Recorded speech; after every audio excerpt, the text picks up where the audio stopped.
Good evening. Magandang gabi po sa inyo lahat. Kagabi ay pagdating ko galing sa Bible Study Santa Rosa, bagsak ako sa pagod. So nakatulog ako umaga. At nabuksan ko yung cellphone ko, mga alas 2 na siguro. At nakita ko yung chat ni Sir John. So, nireply ko naman. At ang ating topic ngayon mga kapatid ay tungkol sa continually praying, patuloy na panalangin. Bakit itinuturo ni Pablo ang panalangin at itinuro din ng ating Panginoon? Sapagkat sa ating panahon ngayon ay nandito ngayon tayo sa napakapiligrosong panahon. Dito sa ating henerasyon ngayon, dumating ang pandemic. At hindi natin ito alam kung kailan ito magwawakas, mga kapatid. Ang pandemic noong 18th century, 1889 to 1890, ay kumitil ng 1.5 billion katao sa buong mundo. At dito sa pandemic 19 ay itong aking datos dito ay kumitil ng 4,784,468. So, ano ang panglaban natin dito mga kapatid? Bukod sa bakuna. Ang ating panglaban dito mga kapatid ay ang patuloy na panalangin. Kaya dito si San Pablo ay nagtuturo sa atin, Colosas 4.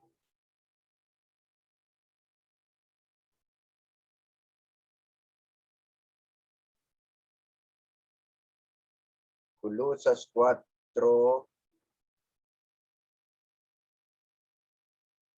2-4, ganito pagkasabi, manatili kayo palagi sa panalangin na kayo'y magpupuyat na may pagpapasalamat. Natuloy idalangin din ninyo kami na buksan sa amin ng Diyos ang pinto sa salita upang aming salitain ang hiwaga ni Kristo, na dahil din dito ay may mga tanikala ako upang ito'y aking maihayag gaya ng aking nararapat na salitain. Mismo si San Pablo ay humingi din ng panalangin sa lahat ng mga mananampalataya. So dito sa ating panahon ngayon mga kapatid, ay dapat lamang tayong marunong manalangin. Mayroon akong nabasa na sinasabi, a Christian who do not know how to pray is, ano sabi? Failure Christian. A failure Christian. Ibig sabihin, bagsak siya. Bagsak ang isang Kristiyano na hindi marunong o walang pagmamahal sa panalangin. Makailang bisis kaya tayo manalangin mga kapatid? Anong panalangin ang hiningi sa atin ng Diyos? Prayer that is faithful. Panalangin na may pananampalataya, matapat na panalangin. Siguro kung sa Bisaya pa mayroon sigurong panalangin o ampo na yaga-yaga. So hindi talaga nagbubukal sa kanilang puso, kundi sa ulado na lamang. Alam natin yan. Yung mga prayer na sa ulado na, ulit-ulit na lamang, bagamat, umagat, hapon, gabi, ang panalangin na yan, pero hindi faithful, hindi nagbubukmula sa kanilang mga puso. So ang turo sa atin ng Biblia ay manalangin na bukal sa ating mga puso. Tulad nito, as Paul writes, continue earnestly in prayer. Just as they wrote to the Romans chapter 12 verse 12, ano man nakalagay doon sa verse 12? Romans chapter 12 verse 12. Ang sabi, mga galak sa pag-asa, magmatiisin sa pagkabighatian, magmatyagain sa panalangin. So matiisin sa kapighatian at matyagain. Kung minsan na kagabi di ko alam kung nakapanalangin ba ako, bumiga na lang ako kagad, bagsak ako. So nawala yung requirement na dapat maging matyagain tayo sa panalangin. Ganon din ang turo si San Pablo sa First Thessalonian, sa unang Thessalonica, First Thessalonians chapter 5 verse 17, ang sabi dito, prayed without ceasing. Magsipanalangin kayong walang patid. Ang interpretation naman ng mga diehard sa Catholic ay yung rosaryo dahil bilog ngayon, so walang patid. Ikot-ikot yung bilang noong mga cornect doon nagpalibot sa rosaryo. Pero ang walang patid nito, ibig sabihin, huwag magsawang manalangin. Huwag magsawang magpasalamat sa sitwasyon man na ganito. Na ang ating katawan minsan ay iniinda natin. Katulad na lang ng ating mga kapatid na sila Sir John ngayon na may naramdaman sapagkat si Kando sila kahapon, birthday pa. So, hindi pa rin kiniligtaan ang ating obligasyon sa Diyos sa araw nitong Midweek Fellowship. Nandito pa rin tayo upang magpasalamat at mag-aral na manalangin. So, that people faithfully continued in prayer was a concern of our Lord as well. He taught a parable that men always ought to pray. Maging ang ating Panginoon Kristo ay tinuturo niya sa pamagitan ng parabola, Lucas 18:1, sabi niya dito, sinasalita niya sa kanila ang isang talinghaga na sila'y dapat magsipanalangin lagi at huwag mangang lupaypay. Itinuro mismo ng ating Panginoon Kristo ang panalangin lagi. Ano daw? Huwag maglupaypay. Okay? Pero sa panahon natin ngayon, di natin may iwasan ang mga lupaypay tayo minsan. Subalit, kung ang ating kaisipan, ang ating puso ay naroon palagi sa ating Panginoon, nakatune in tayo lagi sa Panginoon, ay hindi natin makaligtaan ang panalangin, pagpapasalamat. Sa verse 8, ang sabi dito, sinabi ko sa inyo na sila'y madaling igaganti niya. Gayon may pagparito ng anak ng tao, makakasumpong kaya siya ng pananampalataya sa lupa. Dahil dito sa taas nito, sa verse 7, ang sabi dito, at hindi baga igaganti ng Diyos ang kanyang mga hirang na sumisigaw sa kanya sa araw at gabi, siya ay may pagpapahinuhod sa kanila. So humihingi ng ganti. Itong nanalangin sa Diyos na gantihan, maaring gantihan yung kanilang nais na gantihan. So balit ang sagot dito sa banal na kasulatan, mayroon ba kayang masumpungan na mananampalataya sa lupa sa kanyang pagbabalik? So ang mensahe dito ay manatili talaga.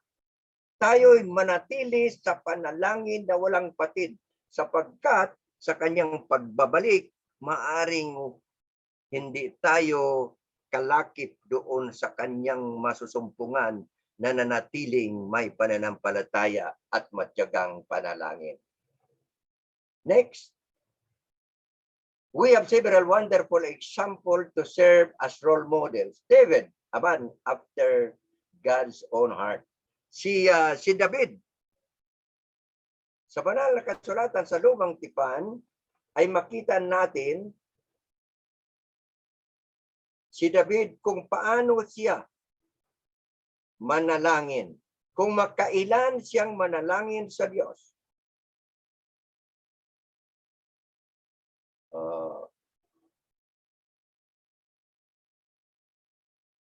55:16. Ang sabi dito, 17, tungkol sa akin ay tatawag ako sa Diyos at iligtas ako ng Panginoon. Sa hapon at sa umaga at sa katanghalian tapat ako'y dadaing at hihibik at kanyang didinggin ang aking tinig. So David prayed 3 times a day, umaga, tanghali, at gabi. Anong klaseng panalangin daw yung kanya? Lumuhod at na may daing. So talagang dibdiban, pananampalataya talaga ang kay David nito. No? Dahil 3 times a day siya nananalangin. Pero di si Daniel, nang mapapirmahan ng hari ang kautosan, umakyat si Daniel. Daniel sa chapter 6 verse 10, sa bubungan kaharap sa Jerusalem at siya'y lumuhod. Nanalangin 3:00 ng hapon. Imagine, 3:00 ng hapon, aakit ka sa bubong. Nagpatira pa. Nanalangin. So, ang hiniling dito, panalangin na may pananampalataya, taimtim na walang patid. Daniel ay nanalangin 3:00 ng hapon, 3 times a day ang ginawa ni Daniel. Ganon din si Ana. Siya isang matanda na. Sa Lucas 2:36-38. Subalit, nanalangin siya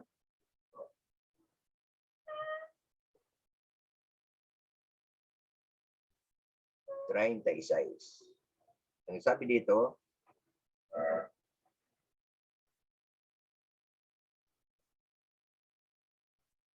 at naroon din naman si Ana na isang propetisa, anak na babae ni Phanuel, sa angkan ni Aser. Lubhang matanda na at may 7 taong 7 taong nakisama sa kanyang asawa mula sa kanyang kadalagahan. Okay? Tapos, at siya'y bao ng 84 na taon, 84 na siya'y bao na hindi humihiwalay sa templo at sumasamba sa gabi at araw sa pamagitan ng mga pag-aayuno at mga daing. At pagdating niya sa oras ding yaon, siya ay nagpasalamat sa Diyos at nagsalita na tungkol sa sanggol sa lahat ng nagsipaghintay ng katubusan sa Jerusalem. Imagine mo na 84 years old ng bao, nanalangin palagi, naroon sa templo, na may daing. Imagine mo niyan. So, nararapat lamang sa atin ngayon mga kapatid, narito tayo sa ating suliranin na hinarap ngayon, ay dapat tayo manalangin sapagkat di natin alam ang ating mga buhay. Yung tinatawag na YOLO. You only live once. Isang beses lang tayo mabuhay. Hindi na ma-rewind. Hindi na ma-replay. Kaya dapat natin paghandaan. Hindi natin alam kung bukas, sunod na araw, ay tayo ay matapos ang ating mga buhay sa mundong ito. Kolosas 1:9.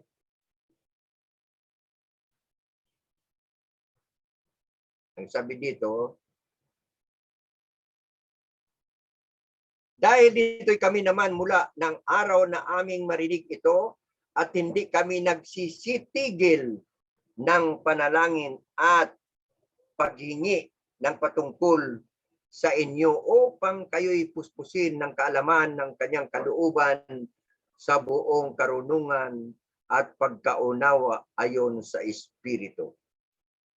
Hindi rin nagtitigil sa kapanalangin sila Pablo sa Colosas at ang mga kapatid. So napakaganda ang turo.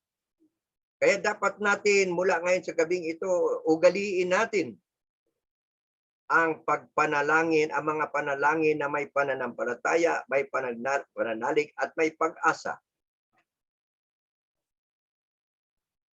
Colosas 4:12, binabati kayo ni Epaphras na isa sa inyo na lingkod ni Kristo Jesus na siyang laging nagsisikap dahil sa inyo sa kanyang panalangin upang kayo'y magsistatag ng mga sakdal at lubos na tiwasay sa lahat ng kalooban ng Diyos. So, kailangan ang sama-sama nating panalangin, mga kapatid. Panalangin natin ang mga kapatid natin sa iglesia. Kung ito man sila ay may karamdaman o malusog, patuloy nating ipanalangin.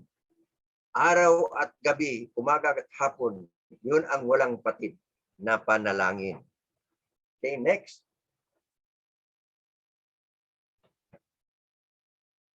Prayer that is what? Maingat. Maingat na panalangin. So hindi basta-basta panalangin, hindi careless, kundi maingat sa ating binibig. Maingat sa ating kaisipan.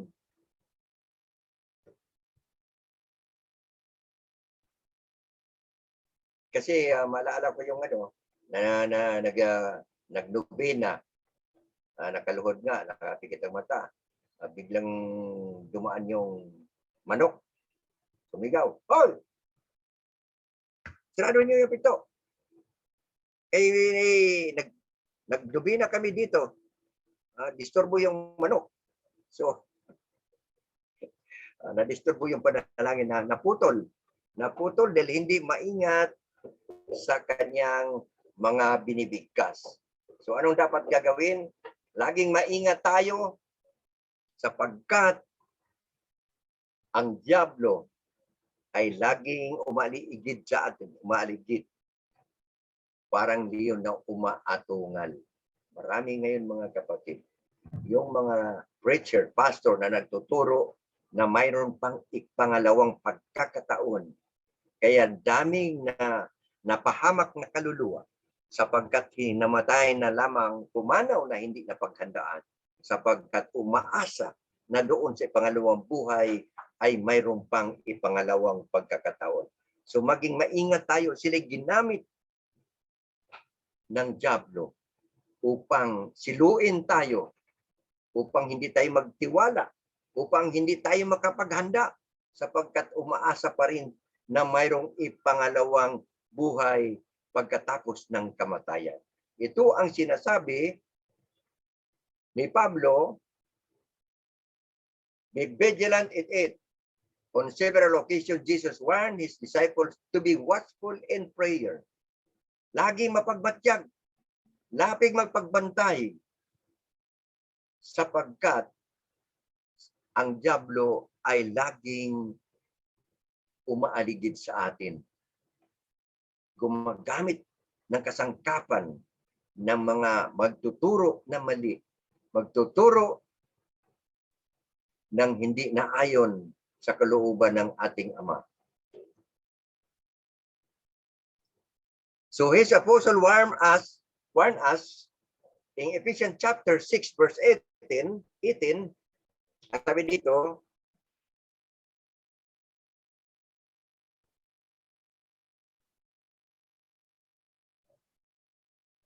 na magsipanalangin kayo sa Espiritu ng lahat na panalangin at daing sa buong panahon at mangagpuyat sa buong katyagaan at daing dapat tungkol sa lahat ng mga banal. Laging panalaala ni Pablo, manalangin sa Espiritu na may daing sa buong panahon, may pagpupuyat at katyagaan patungkol sa lahat ng mga banal. So ang ating mga kapatid ay atin ding ipinalangin. Bagamat nakita natin na lagi natin nakasama sa panambahan, dito man sa online o sa face-to-face man, lagi pa rin nating ipanalangin na manatili tayo palagi nakahawak ang kamay sa ating pananampalataya sa ating manlilikha. 1 Pedro 4:7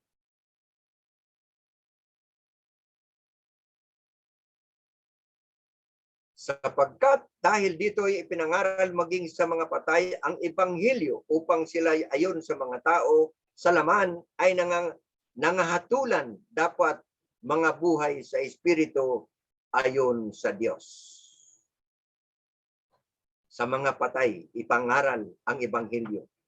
Ang mga patay siguro tinutukoy dito yung mga patay sa kasalanan. Hindi naman natin pwede puntahan yung hadis at pangaralan yung mga patay. Kundi yung mga patay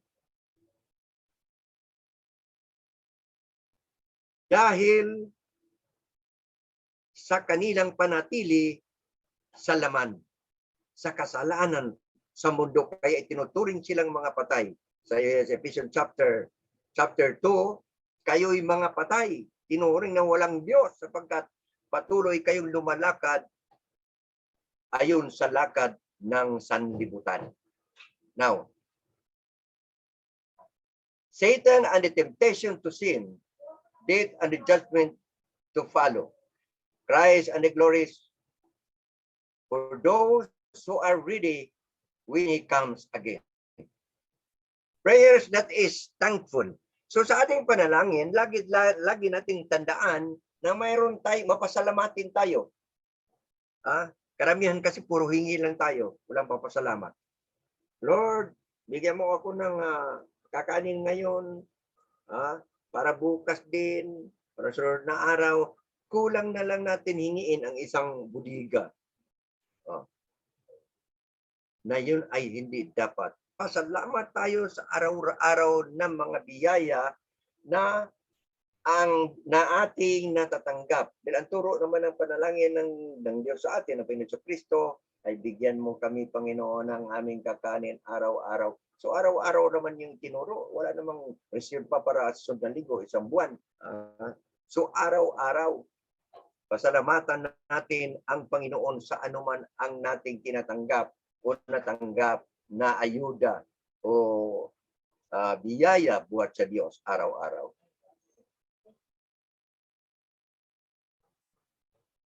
Si Apostol Pablo, sa pamagitan ng sulat niya sa Colosas, ay kanyang ipinaliwanag ang kahalagahan ng mapasalamatin tayo. Thankful. Napakaraming verse dito sinasabi, Colosas 1:3. Basahin natin ang Colosas 1:3. Sabi dito, nagpasalamat kami sa Diyos na Ama ng ating Panginoon Kristo na kayo'y laging idinalangin. So, nagpasalamat si Apostol Pablo sa Diyos Ama at ng ating Panginoon Kristo na kayo'y laging idinadalangin. So, ganoon din tayo mga kapatid. Dapat tayo maging mapasalamatin, thankful sa lahat ng ating hinihingi, sa lahat ng ating mga daing, sa lahat ng ating mga tinatanggap, sa lahat ng dapat pa nating tanggapin na blessing. Atin na itong ipapasalamat. Kailang minsan ang sarap ang luto natin. Ang sarap na ng kain. Sarap sana, kailang maalat. Kinansawan pa. Kinaputya pa yung luto. Minsan, masarap sana, kailang kulang sa panambot. ayaw pang tanggapin kung anong nariyan. Kaya ang sabi ni Apostol Pablo, dapat tayo mapasalamatin sa tuwing tayo'y manalangin. Okay. Number 4 tayo. Let's be sure to abound with thanksgiving, especially in light. Roma chapter 1:24.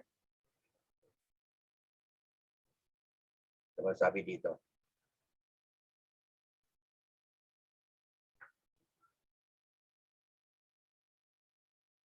Dahil dito sa karumihan ng mga pita ng kanilang mga puso ay ibinigay sila sa Diyos sa kahalayan upang alisan nila ang nangpuri ang kanila mga katawan sa kanilang sarili.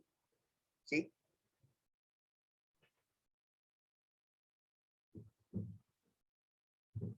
So makikita natin dito na ang Diyos ay ibibigay niya ang kanyang galit kung mai-reveal na mula sa langit. So, kailangan mo pasalamat tayo sapagkat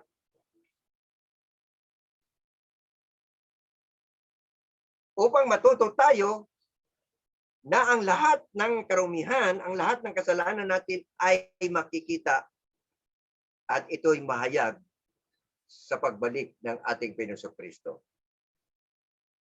Okay, paano? Sa Ephesians chapter 4, verse 6, isang Diyos, Philippians. Excuse me. Verse 6. Ang sabi dito, huwag kayong mga balisa sa anumang bagay, kundi sa lahat ng mga bagay sa pamagitan ng panalangin at daing na may pasalamat, ay ipakilala ninyo ang inyong mga kahilingan sa Diyos. So magtapat tayo kung anong nais natin. Kung anong nais natin, ipagtapat natin. Ibig sabihin, hindi yung pasikot-sikot.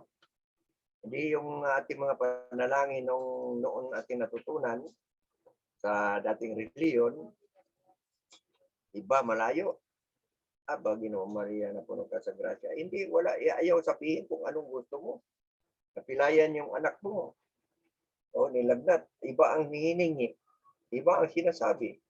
Kailangan itapat natin ang ating mga daing, ang ating mga nais na maiparating sa trono ng awa ng ating Diyos. Ito man ay kasalanan, ipanalangin natin, naalisin sa atin ang mga kasalanan ito. Sapagkat ito'y hayag, at may reveal ito doon sa kataas-taasan, doon sa kalangitan. Kaya dapat ipagtapat natin ang ating mga kahilingan at daing. Prayer that is purposeful. Panalangin na may tumbok o may purposeful. Ibig sabihin ba dito ay may target o may nais mong maabot o nais mong makita o nais mong hilingin sa Diyos. Kailangan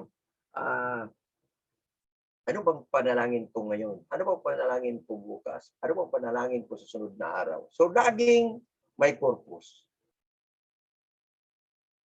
Yung karamihan natin natuturan natin noon, lalo na ako, basta alas 6, batingting doon sa kampana at luhod. Ala, bigkas na ng bigkas. Walang, kung sa Bisaya pa, walang tumong. Walang pupuntahan. So, kailangan na may pupuntahan ang ating mga panalangin. May target. Parang buwan na araw, may target. So, anong ibig sabihin yan? As Paul requested of his brethren in Colossae, praying also for us, prayer are open to general in their request, lacking specific purpose. Mayroong specific na purpose. Mayroong isang buod na nais ng isang nanalangin na tulad natin. So, lagi talang isipin natin, no? O ano bang ipanalangin ko? O pagalingin sana ng mga kapatid na ngayon ay may karamdaman. O, laging nakalista. Laging naisulat sa mga puso isipan para hindi makalimutan ang pakay sa Tagalog, na kung ano ang ating hilingin sa Diyos.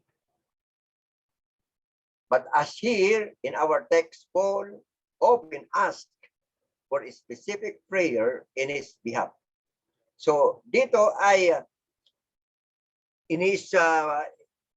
nilinaw ni Pablo ang nais niya na ipanalangin para sa kanya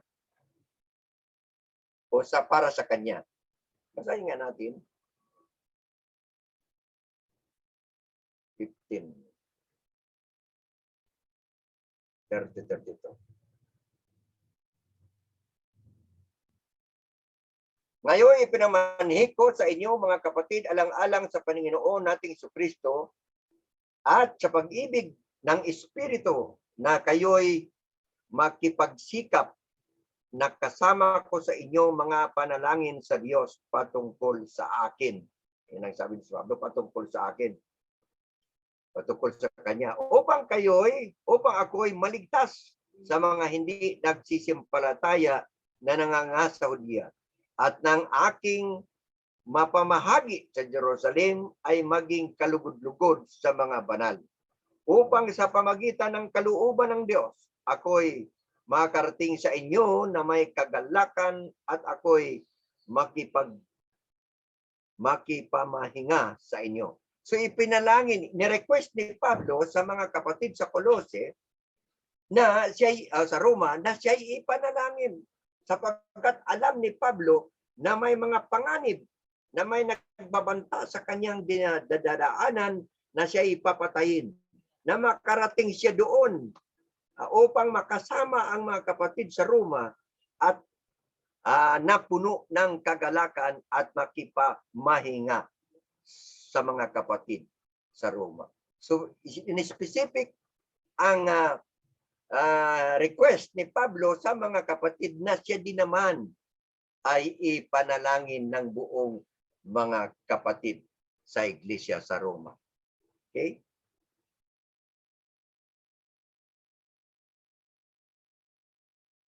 Marami ito.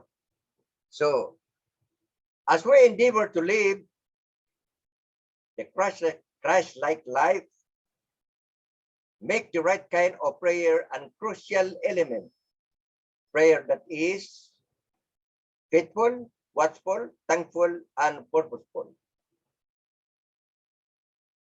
So, ito lang mga kapatid. Sa ating pagsisikap na mabuhay tayo katulad ni Kristo, ay kailangan gawin natin ang maging mapanalangin tayo. Mga elemento sa panalangin. Anong mga elemento nito mga kapatid? Number 1 is faithful, tapat, mapagmatyag, mapagpasalamat, at mayroong tamang pakay. So dito mga kapatid ay nagtatapos ang ating mensahe. Ang lesson natin ngayon, gabing ito, ay nawa ay ating magagawa ito, lalong-lalo na sa ating panahon ngayon. Narito tayo sa very dangerous and perilous time na dito ngayon sa ating henerasyon, ang pandemya, ang salot na hindi natin alam labanan. Pagamat may mga bakuna na tayo, nakakatakot pa rin. Nakakatakot pa rin mga kapatid. Iilan lang ngayon ang mga mayroong face-to-face worship, Los Baños, Calamba, Lawa at Santa Rosa. Kahapon nakatanggap ako ng tawag ni Sister Los ng Bangbang. Dapat sa linggo ay naroon ako. Ako ang mensahe. Then after ng message ay mayroong baptism. Kaso kanina Nagpunta pala sila doon sa Los Baños. Nakipag-coordinate sa baptistry ng Los Baños na lang daw sila dahil napakamahal ang hiningi nila doon sa swimming pool. Ang hiningi sa kanila ay 4,500 yata na hindi naman maliligo, magbautismo lang. So nung i-chat ako ni Brother Moses Carillo, pinapapunta ako ng Los Baños din sa linggo at hati kami sa BS daw siya at ako sa mensahe. Sabi ko, hindi na lang muna ako pupunta para hindi ako magmamadaling umuwi.